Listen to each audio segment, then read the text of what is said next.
말씀을 읽고 또 묵상하겠습니다. 오늘 본문은 이미 읽었지만 한 번 더 주보 안에 안면에 나와 있는 것처럼 빌레몬서 17절에서 25절 한번 읽고 그리스도 안에 있는 우정을 누리자 하는 제목으로 말씀을 함께 묵상하겠습니다. 본문 한번 한 목소리 읽겠습니다. 시작. 그러므로 네가 나를 동력자로 알진대 그를 영접하기를 내게 하듯 하고 그가 만일 너에게 불의를 하였거나 내게 빚진 것이 있으면 그것을 내 앞으로 계산하라. 나 바울이 친필로 쓰노니 내가 갚으려니와 네가 이외에 내 자신이 내게 빚진 것은 내가 말하지 아니하노라. 오 형제여, 나로 주 안에서 너로 말미암아 기쁨을 얻게 하고 내 마음이 그리스도 안에서 평안하게 하라. 나는 네가 순종할 것을 확신함으로 내게 썼노니 네가 내가 말한 것보다 더 행할 줄을 아노라. 오직 너는 나를 위하여 숙소를 마련하라.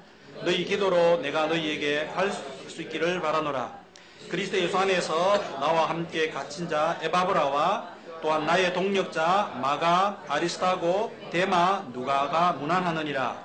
우리 주 예수 그리스도의 은혜가 너희 심령과 함께 있을지어다. 아멘.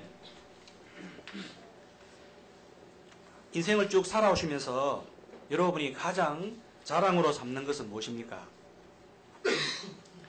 또 우리가 나이가 어느 정도 되었다면 내가 인생을 잘 살아왔는지 무엇으로 알 수 있을까요? 저는 최근에 여러 가지를 제시할 수 있지만 빌레몬서를 묵상하면서 더더욱 그 중에 하나가 친구가 아닐까 생각합니다.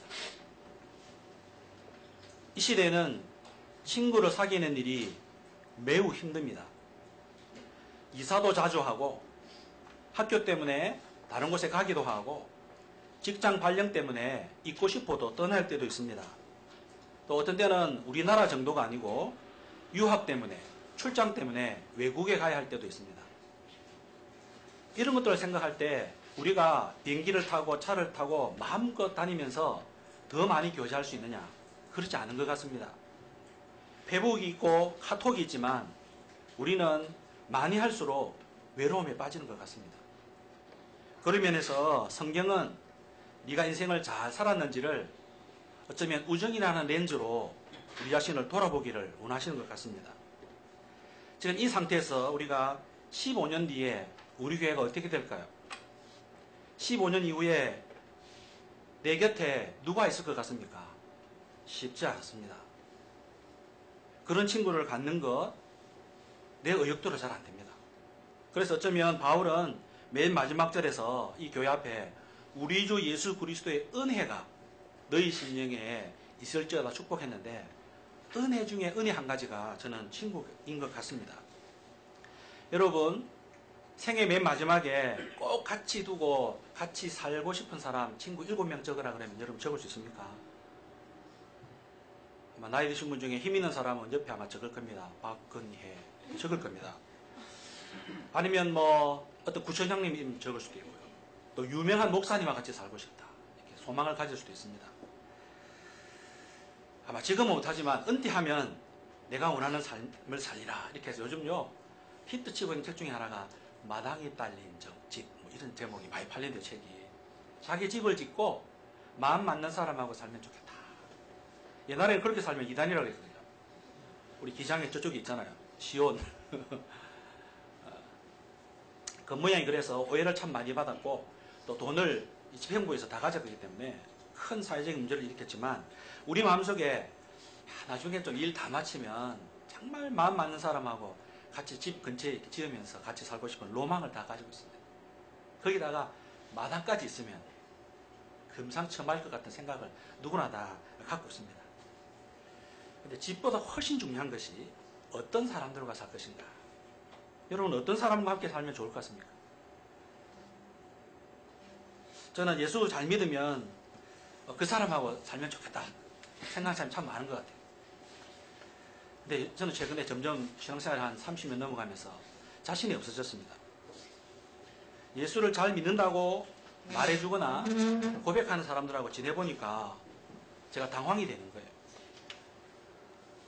종교 활동을 하는 것 외에는 사실상 일상생활에서 안 믿는 사람하고 별로 차이가 없어요.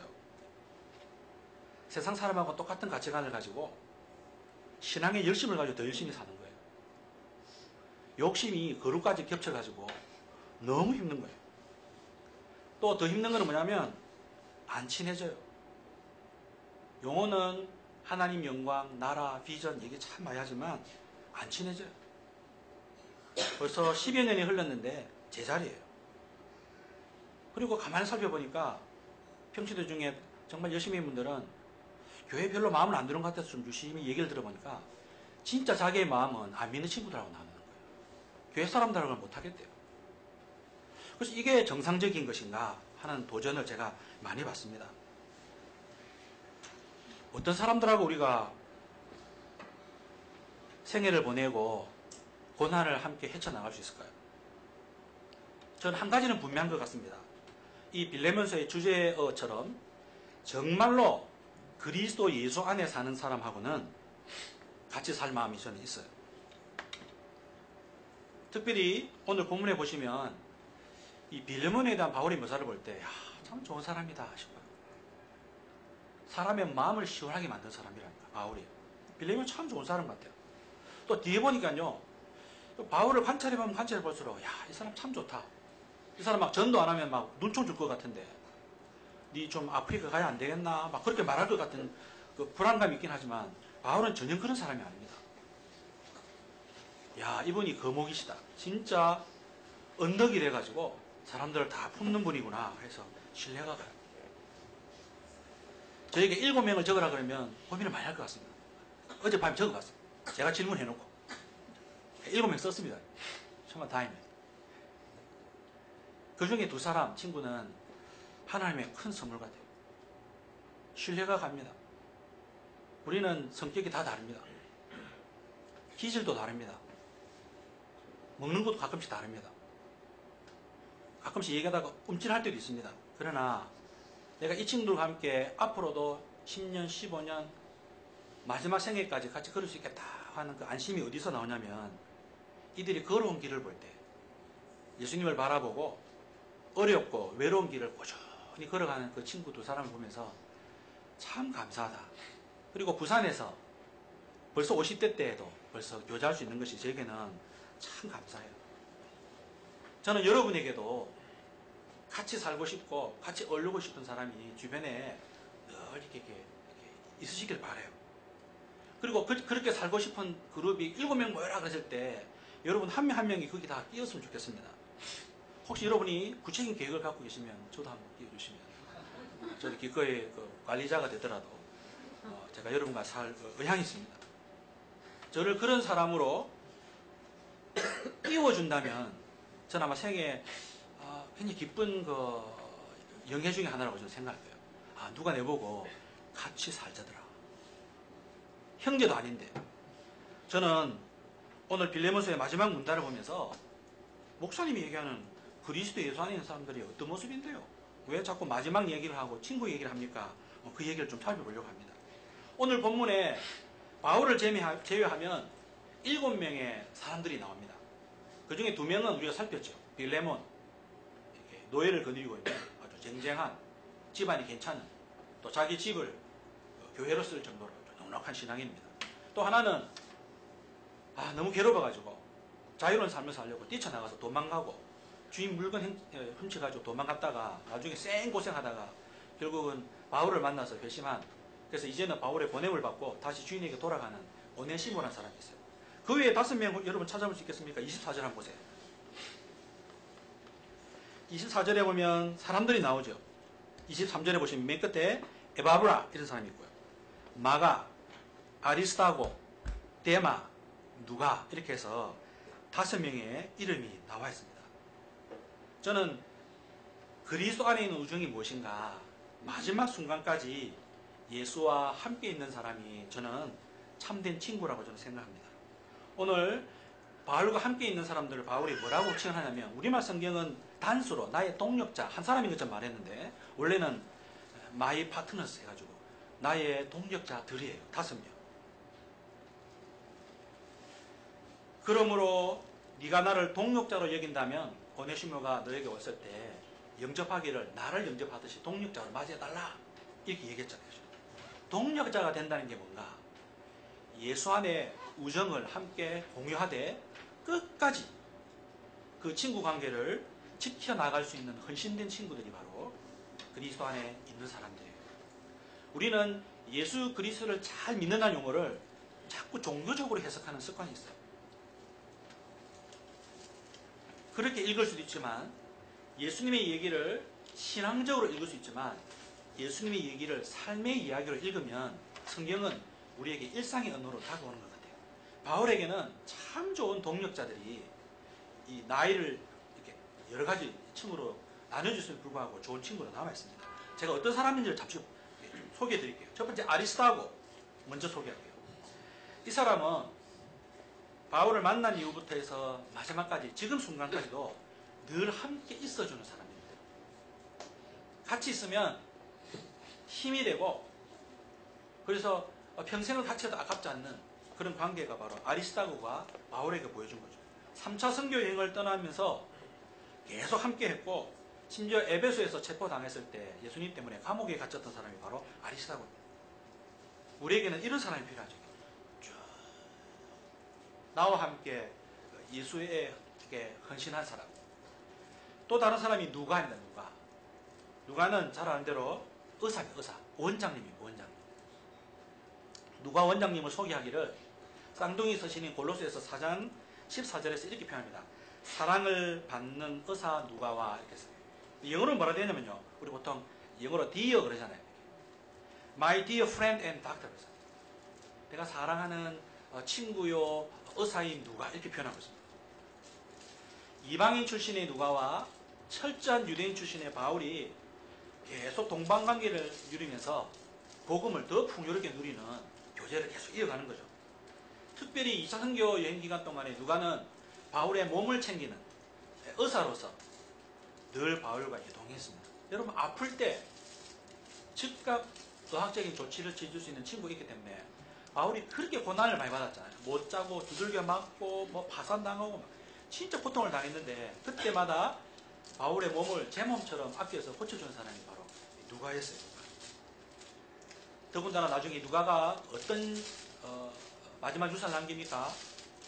누가행전과 사도행전이라고 하는 대단히 치밀한 복음서와 성령님의 행적 얘기를 기록하는 주인공이 됐어요. 마가가 누굽니까? 마가는 오늘 이 빌레몬서에서 바울이 얘기하는 것 중에 하나가 오네시모를 용서하고 용납해주라. 그게 하나님의 사랑에 나타난 복음 아니가? 그 얘기를 하잖아요. 그죠? 마가가 바로 그 사람이에요. 잘 아는 대로 안디옥에서 막 출발한 선교 1차 여행 때 이 젊었던 마가가 저 끼워주세요 이렇게 해가지고 같이 갔어요. 그래서 가다가 같이 해보니까 배멀미 나고 막 너무 힘든 거예요. 막 너무 고생도 많고 그래서 아마 무단 이탈한 것 같아요. 선교팀에서. 그래가지고 황당한 일이 벌어졌습니다. 결국은 어떤 일이 벌어졌는지 기억하시죠? 같이 팀으로 갔던 바울과 바나바가 대판 싸웁니다. 두 사람 다 굉장히 헌신된 사람인데 이 마가 다음에 데리고 가려면 말래 했을 때 바나바는 친척이니까 나이도 어리고 하니까 용서하고 데리고 가입시다. 그런데 바울은 무슨 소리 하냐고. 지금 선교가 장난이냐고. 이거는 내가 신뢰가 안 간다고. 내가 못 데리고 간다고. 에이 데리고 가입시다. 아니 저는 못 데리고 갑니다. 이렇게 해서 대판 싸우고 나중에 두 팀이 갈라지지 않습니까? 바울에게 바나바는 자신을 키워준 사람이거든요. 근데 마가 때문에 굉장히 우정이 흠이 가가지고 돌이킬 수 없는 관계까지 가버렸어요. 어떻게 됐을까요? 하여튼 선교회 하다 고생하면 생각하는 거예요. 이 아를 막았어야 되는데. 그러면서 막 신경이 쓰이는 거예요. 그런데 12년이 지난 후에 디모데후서 4장 1절에 11절에 바울은 죽음을 앞두고 이렇게 디모데에게 이렇게 고백합니다. 네가 올 때에 마가를 데리고 오라. 그가 나의 일에 유익하니라. 12년의 세월이 흐르면서 하나님이 치유해 주셔가지고요. 이제는 올 때 보고 싶다. 데리고 오이라. 이런 얘기 한다는 거죠. 마가를 생각할 때에 용서가 뭐고 회복이 뭔지를 아는 거예요. 그리스도인들끼리도 싸웁니다. 부부끼리도 다툼이 일어납니다. 그러나 그것이 하나님의 은혜를 힘입을 때 나중에 다시 회복되어졌을 때 기쁨이 굉장하죠. 나중에 이 마가가 마가복음을 기록하는 장본인이 됩니다. 큰 낭패를 본, 큰 상처를 입힌 사람이지만은 복음 안에서 회복이 된 참 놀라운 이름이죠. 또 다른 이름이 있습니다. 데마라는 이름이 있죠. 데마. 데마는 원래 동력자로 바울과 열심히 사역을 합니다. 오늘 본문에 나와 있는 것처럼 데마가 무난한다 그랬잖아요. 그죠? 잘했는데 디모데 후서 4장 10절 그 앞에 인용했던 디모데 후서의 마지막에 바울이 이렇게 얘기해요. 데마는 이 세상을 사랑하여 나를 버리고 데살로니가에 가붙다. 함께하고 눈물 흘리고 기도하고 고난받으면서 잘 달려왔는데 맨 마지막에 뭔 일이 벌어졌는지 이 데마는 세상이 너무 좋다. 아 도저히 못 견디게 돼가지고 바울은 어떤 느낌을 받았냐면 나를 버렸다 그랬어요. 배신감. 그래서 그냥 다른 도시로 떠나버렸다. 이렇게 얘기하면서 데마의 끝이 처음과 중간까지 잘 갔지만은 그 이후에는 의도와 상관없이 무슨 일인지 모르지만 바울을 배신하고 세상으로 돌아가서 이 사람이 다시 죽기로 돌아왔을까 뭐 이런 여지를 남겨주는 안타까운 인물이 됐죠. 그리고 또 한 사람 인물이 있는데 23절에서 길게 인용하고 있습니다. 그리스도 예수 안에서 나와 함께 갇힌 자 에바브라 그랬죠. 에바브라. 이 사람은 상징적으로 모든 것을 친구에게 헌신한 우정의 상징물입니다. 골로새서 4장 12절에 소개하기를 그리스도의 예수의 종인 그 사람 이 에바브라를 소개하기를 그리스도 예수의 종이라고 소개해요. 너희에게서 온 이 출신지가 바로 빌레몬 골로새 그 도시 지역이 있었기 때문에 이 동네 사람들이 다 알아요. 너희에게 문안하느니라 그가 항상 너희를 위하여 애써 기도하며 너희를 위하여 하나님의 모든 뜻 가운데서 완전하고 확신 있게 서기를 늘 기도해왔다. 그가 너희와 라오디게아에 있는 성도들과 히에라볼리에 있는 성도들 위해서 많이 수고하는 거 내가 증언할 수 있다는 얘기예요. 모든 것을 바쳐서 공동체를 돌아보고 바울의 손발이 되어서 하나님을 섬기는 전적으로 헌신한 친구가 누구냐면 에바브라라는 거죠.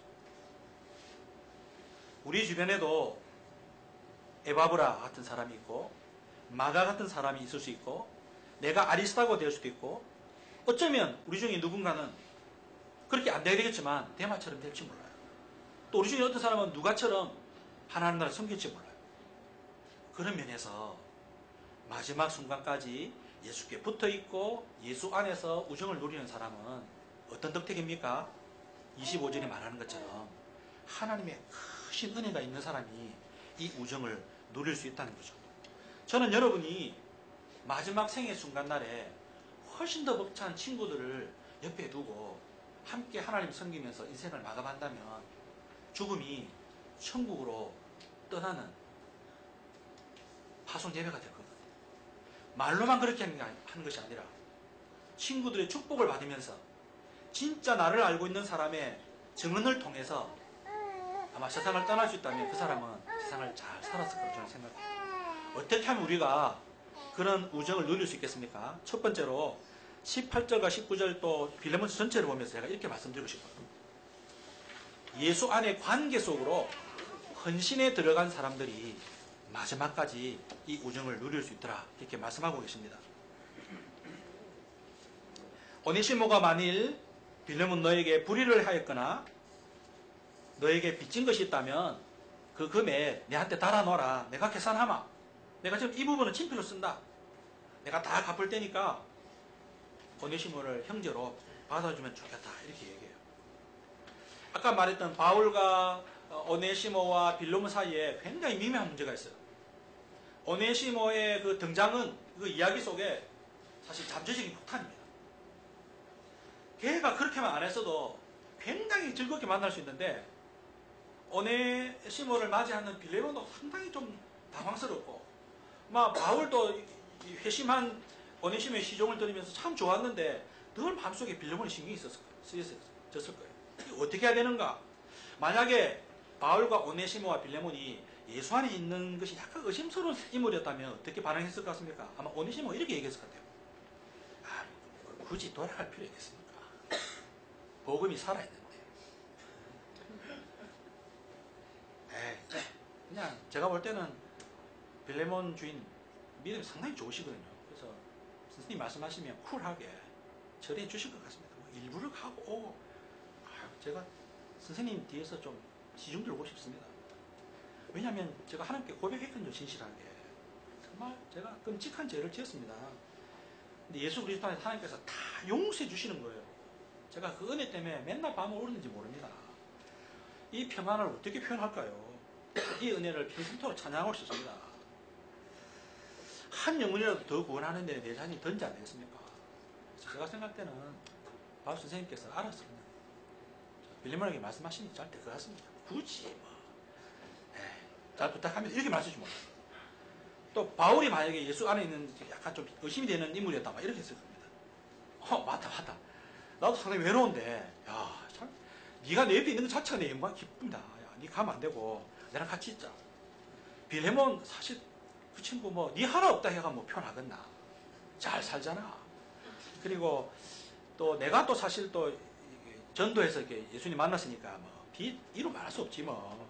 일부러 뭐 굳이 뭐 귀찮게 왔다 갔다 할 필요 있겠나. 걔한테 그래 내가 막 말할 테니까 네 마음 편하게 생각하고 네 보낸받은 여서 헌신하는 거 집중해야 이렇게 말할지 몰라요. 만약에 그렇게 했다면 빌레몬의 마음이 어떻게 되겠습니까? 요즘 우리 청순들 표현대로 헐 이렇게 하죠. 좀 마음이 좀 찜찜한 거예요.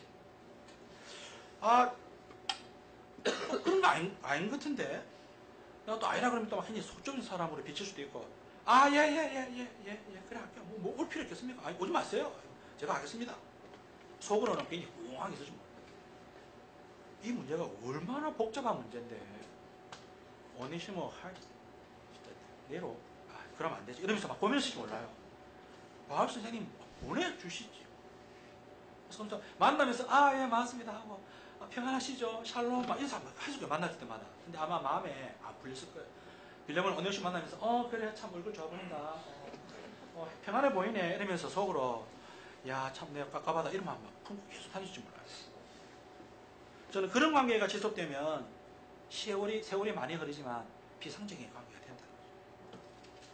아마 빌레몬과 바울과 오네시모 사이에 보이지 않는 마음의 벽이 착착 쌓여요. 그럴싸하게 만나지만 머리로만 교통하는 애매한 관계가 됐을지 몰라요. 여기에 복음이 관여하고 역사할 공간이 사라지는 거죠. 신용만 하다가 기능만 하다가 마음이 닫혀진 관계로 평생 살지 모릅니다. 그러나 다행스럽게도 이 세 사람은 정말로 그리스도 안에 있는 사람이었습니다. 특히 오네시모를 생각할 때 우리 빌레몬서에 잘 기록을 안 하고 있지만 이 사람 진짜 예수 그리스도 안에 있는 사람이에요. 범죄자로서 아주 형법적으로 자기가 처벌을 받아야 될 바로 그 현장 그 자리에 사실 어찌 될지 모르지만 가겠습니다. 만나겠습니다. 용서를 구하겠습니다 하고 가는 거니까요. 그런 면에서 오네시모라는 이 사람이 진짜 예수 안에 있는 사람 같아요. 하나님끼리 풀어야 될 문제가 있지만 사람들끼리 풀어야 되고 문화적으로 풀어야 될 문제를 무시하지 않는 그 위험 속으로 뛰어들어서 정말로 빌레몬과 또 바울과 빌레몬이 자기 때문에 애매한 관계가 되지 않도록 그 관계 속에 헌신한 사람이 오네시모 있는 것 같아요. 저는 그러면서 오늘날 현대인들과 교인들의 반응을 볼 때 우리가 여기에 한 가지 주목해야 될 부분이 있는 것 같습니다. 관계 속으로 헌신하고 있는 거야. 헌신이라는 말이 뭐냐면요. 굴려보내다는 뜻이에요. 내가 저 사람하고 정말 더 가까워지고 싶어서 내 인생과 내 삶을 입을 열어서 마음을 열어서 돌리는 거예요. 굴러가게. 그걸 헌신이라는 말로 표현합니다. 근데 많은 사람들은 이전에 받았던 상처와 경험 때문에 아주 젠틀하고 교양 있게 말하고 얘기하지만 여전히 가면을 쓰고 벽을 쌓으면서 다른 사람들을 자기 세계로 끌어들이지 않는 그런 사람들이 얼마나 많은지 몰라요. 그게 일면으로는 굉장히 평안하기 때문에 오늘 많은 사람들은 작은 교회보다는 큰 교회 많이 갑니다. 숨을 쉬기 때문에. 저는 그 심정은 이해하지만 만약에 그 상태가 고착이 되어버리고 멈춰버리면 엄청난 영혼의 손실이 있다. 성경에 나타난 수많은 교훈은 사람들과의 관계를 통해서만 깨달을 수 있는 용어들이 너무 많아요. 인내하라. 막 추분 거 인내하라. 성경에 그런 게 있습니까? 추분 거 인내하라. 전부 다 관계 속에서 인내를 경험하길 바라고, 인내를 통해서 우리가 좀 더 거룩한 사람이 되는 거죠. 용납하라. 혼자 있는데 뭘 용납합니까? 용납할 게 없어요. 자기도 자기가 용납이 안 되는 거예요.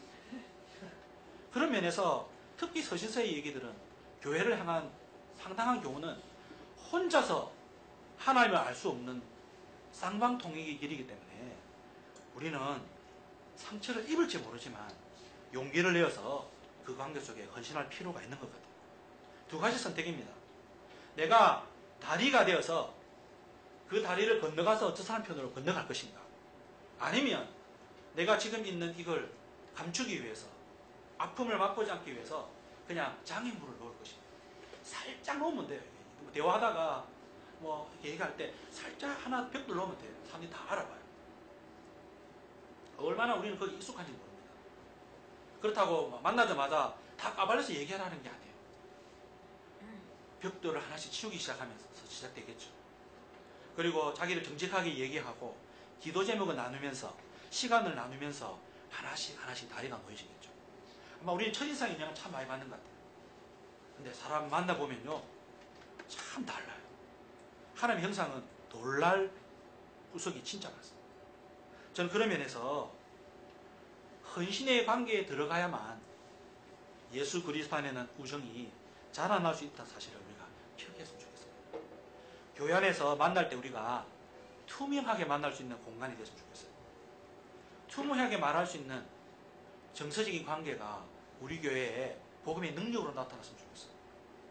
그래서 머리뿐만 아니라 가슴도 함께 나눌 수 있어서 하나님을 받드는 공동체가 앞으로 되고 싶은데, 저는 그 기초가 인격적인 관계를 잘 만들어가는 사람들이 한 사람 한 사람 세워져서 무리를 이룰 때, 교회 체질이 될 때 하나님께서 우리를 통해 큰 일을 많이 하실 것 같아요. 여러분, 위험을 무릅쓰고 다리를 놓는 선택을 하시지 않겠습니까? 여러 가지 방법이 있습니다. 기도 제목을 얘기할 때 진짜 마음에 있는 얘기를 기도 제목으로 얘기해 주세요. 또 누군가 호소하고 싶을 때 용기를 내어서 전화 한 통화 돌리세요. 당신은 내 얘기를 들어줄 것 같아서 제가 갑자기 이렇게 전화로 만나 찾겠다면서 밥은 내가 낼게요. 이러면서. 우리가 조금씩 노력해 나갈 때, 우리가 마련해준 공적인 자리가 아니라 사적인 자리에서 조금씩 벗어나기 시작할 때 우리는 다리 놓는 사람이 될 수 있습니다. 그러나 교회에 그냥 정해진 시간에 또박또박 나오는 거 가지고는 우리가 깊은 그 우정을 누리지 못하는 거죠. 저는 그런 부분에 여러분의 친구가 되고 싶습니다. 목회자로서 이 거리를 두고 다리 건널 때마다 30cm 뒤로 가세요. 그렇게 말하는 목사가 되고 싶지 않습니다. 제 스스로 제 어떤 뭐랄까 이미지를 관리하기 위해서 제가 거리를 두면서 여러분 만나고 싶지 않습니다. 저는 여러분과 똑같습니다. 외롭고요, 하기 싫은 일 진짜 많고요, 계열받고요, 무식하고요, 또 이게 봄 옷인지 여름 옷인지도 모르고요. 저는 옷 고르는 일이 제일 힘듭니다. 아침마다.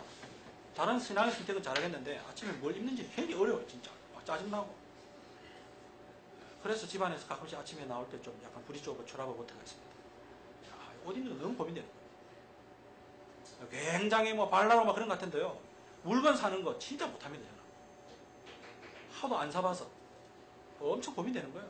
그래서 저는 자신을 이렇게 딱 사는 사람 보면 굉장히 존경이 된다니까요. 어떤 확신을 가지고 저렇게 살 수 있을까? 저는 깜짝 놀랐다니까요. 저는 교회가, 성도들이, 목회자들이 그렇게 만나는 거예요. 저는 여러분 앞에 설교하는 자로, 또 필요하면 신방하는 자로, 훈련하는 자로 쓰지만은 똑같은 필요와 연약함이 늘 있다는 거죠. 알고 교제하고 싶습니다. 그것이 그 다음에 굉장히 중요한 요소가 되기 때문에 저는 여러분의 여러 면모를 시간을 두고 천천히 가면서 알고 싶습니다. 그리고 그걸 위해 기도하고 싶어요. 저는 그게 성도들이 그리스도 안에서 우정을 나누는 굉장히 중요한 헌신이라고 생각합니다. 두 번째로 21절과 22절을 읽겠습니다. 한번 읽을까요? 시작. 나는 네가 순종할 것을 확신함으로 내게 썼노니 네가 내가 말한 것보다 더 행할 줄을 아노라. 오직 너는 나를 위하여 숙소를 마련하라. 너희 기도로 내가 너희에게 나아갈 수 있기를 바라노라. 그렇죠. 무슨 말입니까? 내가 이게 부드럽게 말했는데 네가 내가 말한 것보다 훨씬 더 적극적으로 잘하는 거 내가 믿는데. 그러면서 22절에 뭐라 합니까? 한 가지만 부탁할게. 구체적으로 내를 위해 게스트룸 좀 준비해달라고. 네, 거기서 좀 며칠 머물고 싶다. 그러면서 21절 하반절에 뭐라고 합니까? 너희 기도로 내가 여러분에게 나아갈 수 있기를 간절히 바란다는 거예요. 내가 여러분에게 가서 네 집에 딸린 게스트룸에 가서 푹 쉬고 싶다 이거잖아요. 그죠? 이 본문을 해석하면 이렇게도 해석할 수 있습니다. 이게. 빌레몬이라면 훨씬 더 깊이 있게 말씀에 순종할 거야. 오케이? 그리고 내가 이번 연말에 휴가 갈게. 게스트룸 준비하고. 그래서 밤도 까먹으면서 군고구마 먹으면서 우리 좀 얘기하자. 이렇게 굉장히 낭만적으로 들릴 수 있는데요. 사실 또 다른 의미가 있습니다. 그래서 제가 두 번째 이렇게 얘기했어요. 신뢰하기 때문에 책임져주는 관계가 친구요, 우정이라는 거예요. 신뢰해요. 빌레몬은 넉넉하게 순종할 거예요. 근데 바울이 22절에서 말하는 바는 뭐냐면요. 내가 가야 되겠다. 또 너희라는 표현을 통해서 성도들이 다 보고 있대. 신뢰하지만 내가 찾아가서 내 눈으로 똑똑히 보고 싶다는 걸 살짝 이렇게 얘기하는 거예요. 단순하게 쉬러 휴가자 가는 게 아니라 공동체적으로 지켜보는 가운데 무슨 일이 벌어졌는지를 확인하러 가겠다는 거예요. 이게 사실 부드럽게 표현해서.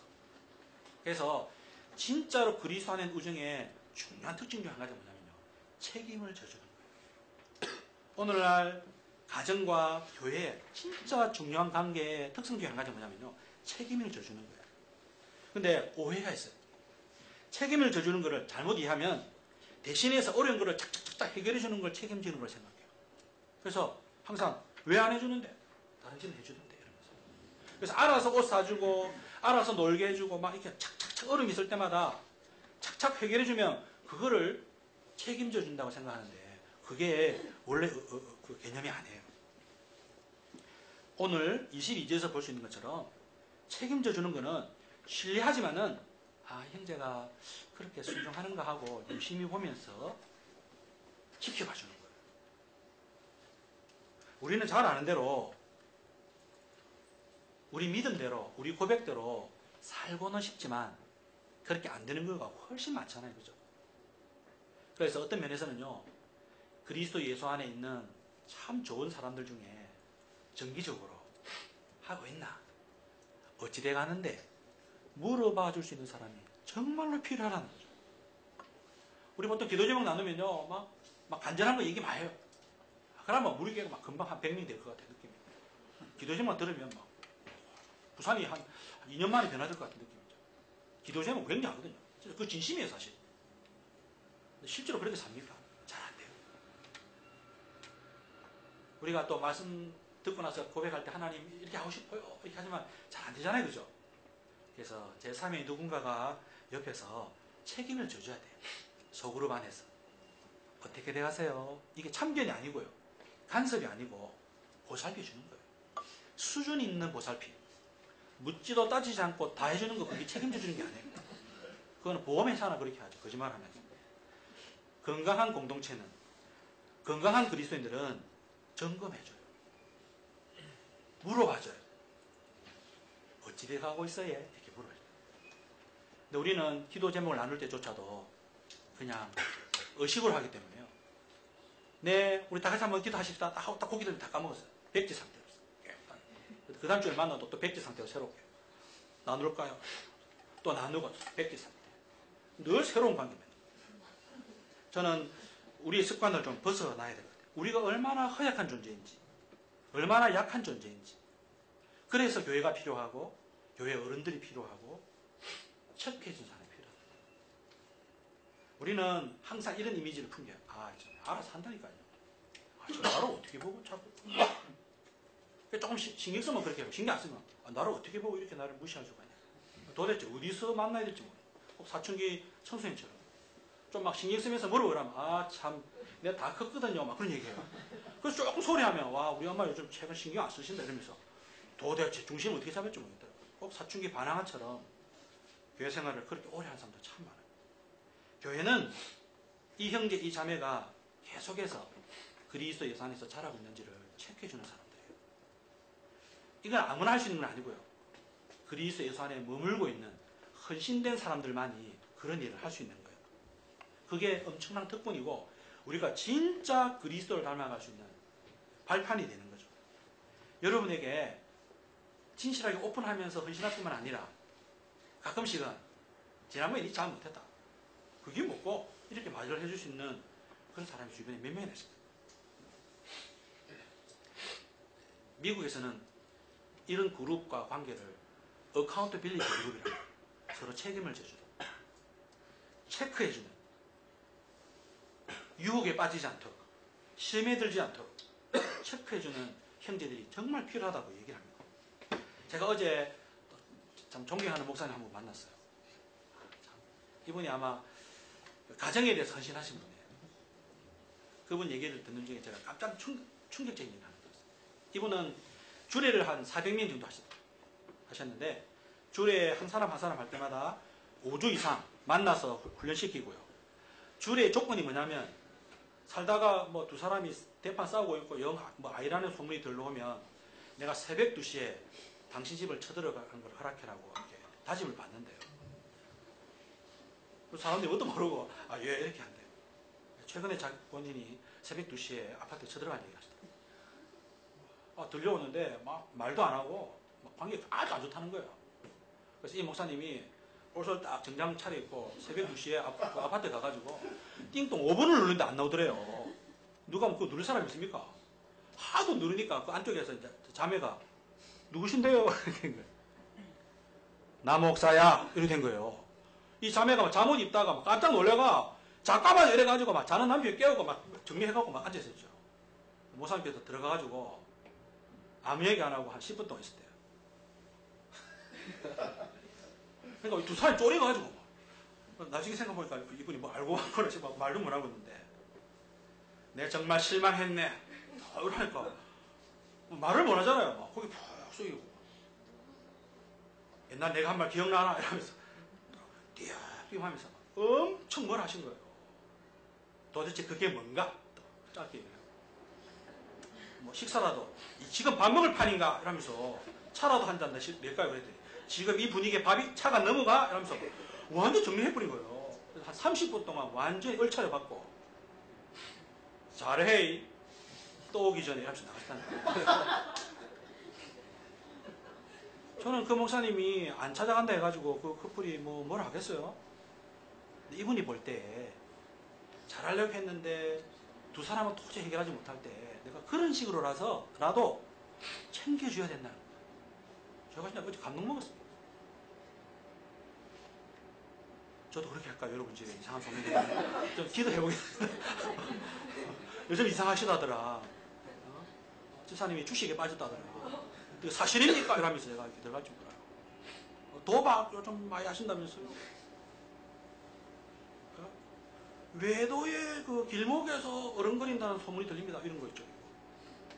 몇 가지 중요한 케이스 들어가면 저 남목사님의 어떤 그 정신을 이어받아가지고 여러분 집에 찾아가겠습니다. 영혼을 위해서.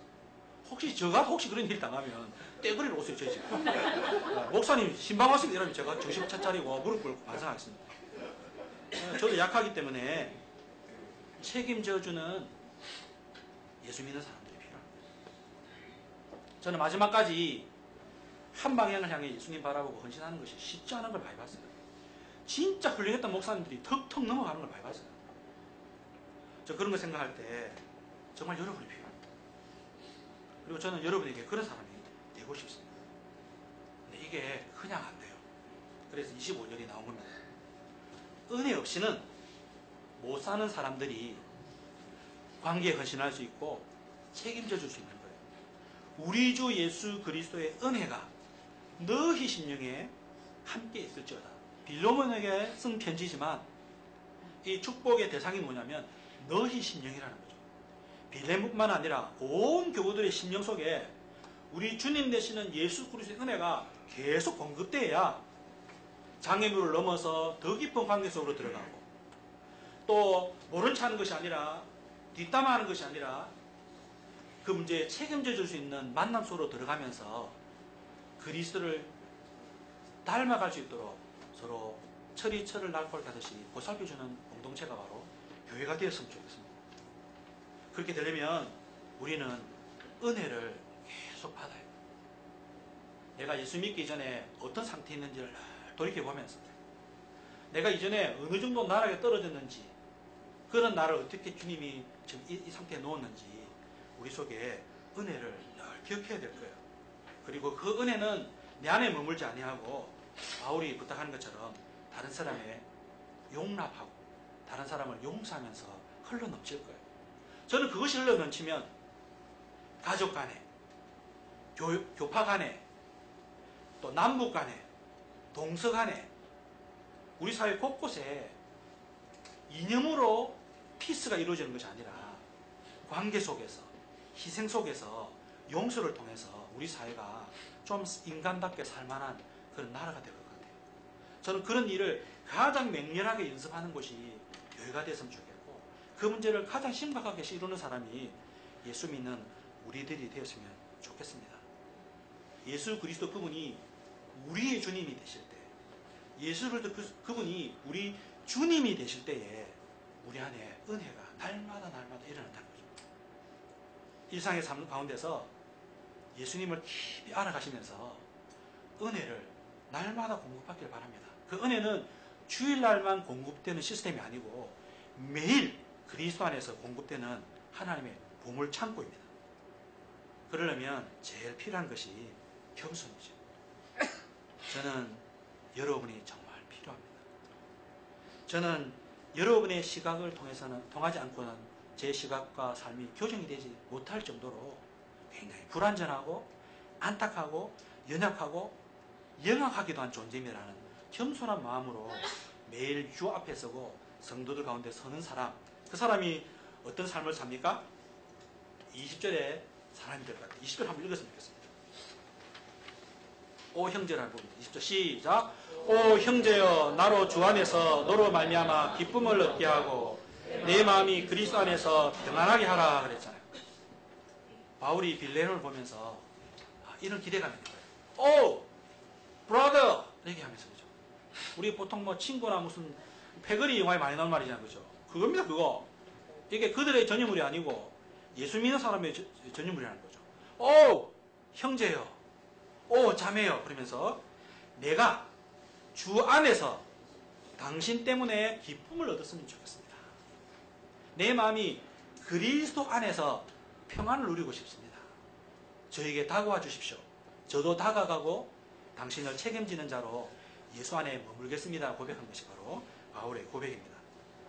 저는 아까 앞에서 잠시 얘기한 것처럼 어젯밤에 저랑 지금도 교제하고 있지만 30년째 교제하고 있고, 나중에 다 은퇴하면 같이 모여서 살 국리를 하고 있고, 한 65세 이후에 부산과 전국을 위해서 우리 세 사람 힘을 합쳐서 뭘 하자 생각하는 친구들이 있는데, 어젯밤에 그 친구들 얼굴을 떠올리면서 참 감사했어요.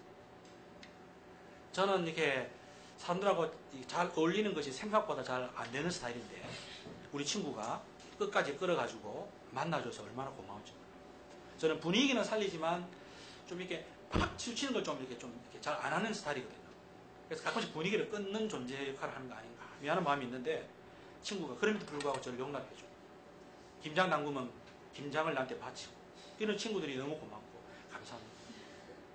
근데 이 세 사람은 굉장히 다른 길로 가서 완전히 흩어질 뻔했는데, 하나님께서 이것저것 이렇게 하셔서 다 모아주셔서 40대 후반부터 다시 만나서, 야, 이 우정이 진짜 좋구나, 참 감사하다 하는 그런 마음으로 만날 수 있고 누리게 해주신 그 하나님의 은혜를 정말 찬양합니다.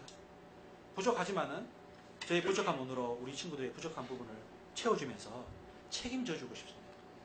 그리고 같이 살고 싶습니다. 하나님이 허락하신다면 마당이 딸린 집에, 그리고 거기에 여러분들을 초대하고 싶습니다.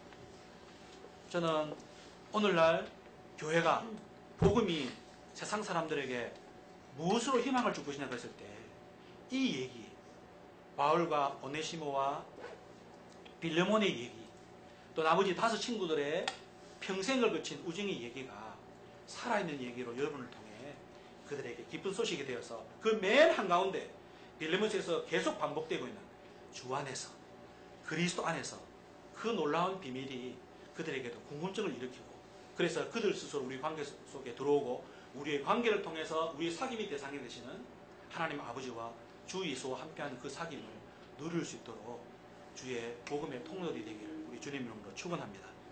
기도하겠습니다.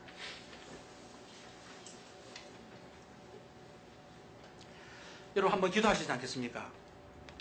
여러분의 친구들을 한번 생각해 보시죠. 여러분 곁에 친구들이 있습니까? 꼭 나이가 동갑일 필요는 없습니다. 가족 중에도 평생 저버리지 않고 같이 있어주는 친구 같은 식구들이 있습니다. 정말 감사하십시오. 또 내가 그런 친구가 되어주는 것은 훨씬 더 아름답지 않습니까? 내가 받는 것도 좋지만 복음 안에서 다른 사람에게, 내 가족들에게 그런 평생에 기쁨과 평안을 주는 친구가 되면 얼마나 내 인생이 멋지겠습니까? 하나님, 그런 예수 안에 있는 우정을 마지막까지 잘 누릴 수 있도록 가정 가운데, 교회 생활 가운데 더 깊이 나아가며 서로를 잘 챙기도록 하나님 도와주십시오 하고 우리 잠시 기도하고 우리 같이 찬송하겠습니다. 같이 한번 기도하겠습니다.